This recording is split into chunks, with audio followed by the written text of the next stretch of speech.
We'll get started by installing Next.js into our project. So I run the command and just specify that the folder should be onboarding.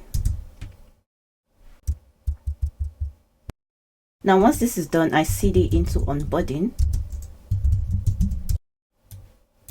and I'll also install Chakra UI as well. So I run the command for Chakra UI installation.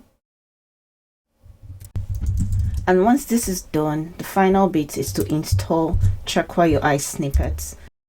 Now we have Chakra UI and our Chakra snippets installed in this Next.js project. We are now ready to properly configure Chakra UI to get it working in this Next.js application. So now I go into tsconfig. I'm just going to open the Chakra UI documentation side by side so we can see exactly how to do this. From the documentation, we see that we are supposed to update our tsconfig to have all of these compiler options. So I'm just going to check this. I think everything is up to date. Now we go to our layout.tsx. The first thing is at the top, we are going to import provider from our snippets, right?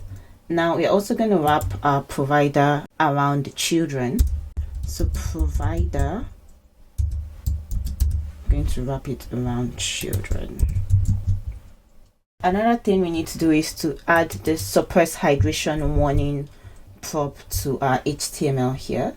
So I'm going to add it here, and this prop prevents warning about next themes library. So right now we have our provider set up properly within our layout.tsx. Another thing we need to do is to optimize our bundler. So we go into our next config file. So right here, I open it up here. And I'm going to copy this. It says experimental. I'm going to copy this and add it in here. And this is very important because it helps us to properly optimize the bundle size of our projects. The final thing we need to do is to clean up on new styles that are both in the layout and in our page.tsx. So I go back to layout and I just remove this.